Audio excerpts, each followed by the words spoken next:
حضور نے فرمایا اللہ اس شخص کے چہرے کو تر و تازہ رکھے جس نے میرے سے کوئی حدیث سنی، پھر جیسے سنی اس کو ویسے آگے پہنچا دیا۔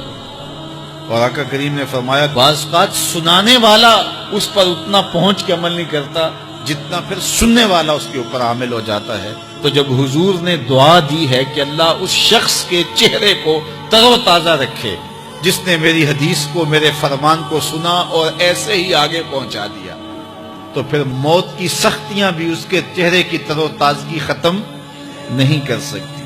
پھر قبر کے لمحے بھی اس کے چہرے کی تر و تازگی کو ختم نہیں کر سکتے۔ حشر کے دن لوگوں کے چہرے مرجھائے ہوں گے، جس کو رسول اللہ کی دعا ہے اس کا چہرہ اس دن بھی تر و تازہ ہو۔ تو حضور علیہ الصلوۃ والسلام کے فرامین کو سننا، دیکھیے جو تفصیلی علوم ہیں ان کو حاصل کرنا، سیکھنا، یہ ہر ایک کے لیے فرض نہیں ہے، لیکن جو ضروریات دین ہیں ان کو سیکھنا یہ فرض عین ہے، یہ ہر ایک کے اوپر فرض ہے۔ اگر کوئی نہیں سیکھتا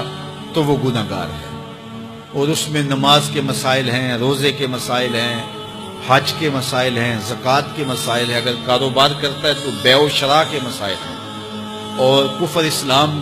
کی ضروری باتیں ہیں کہ کفر کیا ہے، اسلام کیا ہے۔ تو یہ ساری ضروری چیزیں جو ہیں ایمانیات سے جو تعلق رکھتی ہیں، ان کا سیکھنا جو ہے ضروری علوم کا، یہ ہر ایک کے اوپر فرض ہے۔ تو اس لیے آپ لوگ اپنا وقت کچھ نکال کر کے جو ہے وہ اس کے لیے صرف کریں، اور ضروریات دین سیکھنے کے لیے کچھ فرصت کے لمحے نکالیں۔ لوگ کتنے طویل ڈپلومے کرتے ہیں، کاروبار سیکھتے ہیں، کن علوم میں مہارت ہے جو ہمارے لیے بالکل غیر ضروری ہے۔ کسی نوجوان کے پاس بیٹھ جاؤ نا تو وہ تمہیں بتائے گا کہ کس کرکٹر نے کس میچ میں کتنے سکور کیے تھے، لوگوں کی یہاں تک معلومات ہیں، اور وہ 15 سال پرانا میچ ہے، اس کے اندر کس نے کتنے آؤٹ کیے تھے، کتنے وکٹیں لی تھیں، کتنے جو ہے وہ اس نے سکور کیے تھے، اور اس کی پوری زندگی کے سکور کتنے ہیں، کیسی کیلکولیشن ہے، اور کس قدر لوگوں کا پکا حساب ہے۔ یہ وہ چیز ہے جس کا نہ دنیا میں فائدہ نہ آخرت میں فائدہ، لیکن دلچسپی ہے نا، جس چیز سے دلچسپی ہو تو وہ چیز خود بخود ازبر ہوتی چلی جاتی ہے۔ دلچسپیاں انسان کو جو ہے وہ کسی چیز کو یاد کرنے میں مدد دیتی ہیں۔ ایک عرب شیخ کہہ رہا تھا کہ ہم ماضی میں پڑھتے تھے کہ ہمارے اسلاف، ہمارے بزرگ ایک رات میں پورا قرآن ختم کر لیتے تھے، تو وہ کہتا ہے میں سوچتا تھا